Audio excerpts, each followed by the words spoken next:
मध्य प्रदेश सरकार के कैबिनेट मंत्री मोहन यादव जब से मंत्री पद संभाला, लगातार मध्य प्रदेश के साथ कई सौगातें उज्जैन को भी दे दी। उज्जैन मेडिकल कॉलेज की सौगात के साथ औद्योगिक नीति और आज उज्जैन केंद्रीय जेल निरीक्षण के लिए पहुंचे और खुली जेल की सौगात दे दी। मध्य प्रदेश सरकार के कैबिनेट मंत्री मोहन यादव जेल पहुंचे, जेल प्रशासन की व्यवस्था को देखते हुए खुशी जाहिर करते हुए प्रशंसा व्यक्त की। भोजनशाला में पहुंचकर बंधुओं को दी जा रही खाने की सामग्री का वजन करवाया, भोजन का भी निरीक्षण किया गया। मूर्ति औद्योगिक, दरी औद्योगिक, पेंटिंग उद्योगिक में जाकर देखा, कार्य को देखते हुए बहुत ज्यादा खुश हुए। पेंटिंग उद्योग में कार्य कर रहे कैदियों से महाकाल की तस्वीर चादर पर प्रिंट करने को बोला गया। साथ ही जेल प्रशासन द्वारा बनाई गई बुद्ध की मूर्ति पर माल्यार्पण का निरीक्षण प्रारंभ किया गया।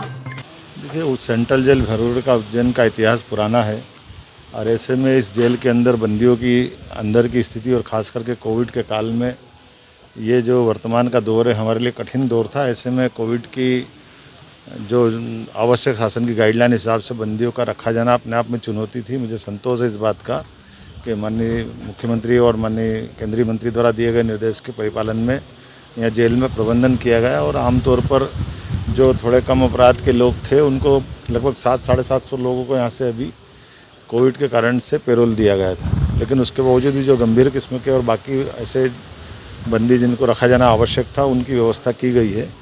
हवालाती, मियादी सब प्रकार के जो बंदी हैं उनकी व्यवस्था को देखने का प्रयास किया है। एक खुली जेल का प्रस्ताव था, मैंने पिछले समय उसकी स्वीकृति भी कराई थी। दोबारा मैंने पीआईओ के ई को बोला भी है, वो तुरंत खुली जेल चलाए, क्योंकि जितनी सेंट्रल जेल है सब दूर खुली जेल एक रखी जाना चाहिए, जिसके कारण से 10 साल से ज़्यादा जो बंदी समय काट लेते हैं उनको खुली जेल के बाद धीरे धीरे समाज जीवन में लाने के लिए एक अच्छा उपाय है। साथ ही साथ जो बंदियों को अंदर ग्रामोद्योग के माध्यम से या थोड़ा उनके अपने कलाओं के माध्यम से जिस ढंग से वो जिस हुनर को जानते हैं उस हुनर में मन भी लगे और उनके उस वस्तुओं का विक्रय ठीक से हो, मैंने इस संबंध में भी बातचीत की है। और मैं उम्मीद कर रहा हूँ कि आने वाले समय महाकाल मंदिर के आसपास में कोई एक शॉप दिलवा करके इनके द्वारा बनाए गए विभिन्न कलात्मक उपयोगी वस्तुओं का सेल भी लगवाया जाएगा और उम्मीद करेंगे कि जो जो सुविधाएं जुटा सकते जुटाएं। मूलतः जेल हमारे यहाँ शासन की निगाह में सुधार गृह की तरह है, ये किसी को यातना गृह नहीं है। इसलिए आने वाले समय में ये जो सुधार गृह इसका यही स्वरूप बना रहे और जो जीवन में एक कठिन समय आया है जिसके कारण से जाने अनजाने जो उनके साथ घट गया है, अपराध हुआ है, वो अपराध बोध से बाहर आए और समाज की धारा में मिले, ये हम सब का प्रयास होना चाहिए। मैं उम्मीद करता हूँ कि इस भावना को हम सब ध्यान में रखते हुए हमारी जो बंदी गृह हैं जिनका सुधार गृह का नाम दिया गया है उस रूप में स्थापित करें। हाँ, मंत्री जी बताइए, यहाँ पर क्षमता से अधिक बंदी है, बेरिंग कम है, रहने के लिए क्या व्यवस्था की जाएगी? देखो, क्षमता से तो अधिक ही है, लेकिन ये बात सही कि जो पेरोल पे गए अगर उनको जोड़ेंगे तो क्षमता से अधिक हो जाएंगे।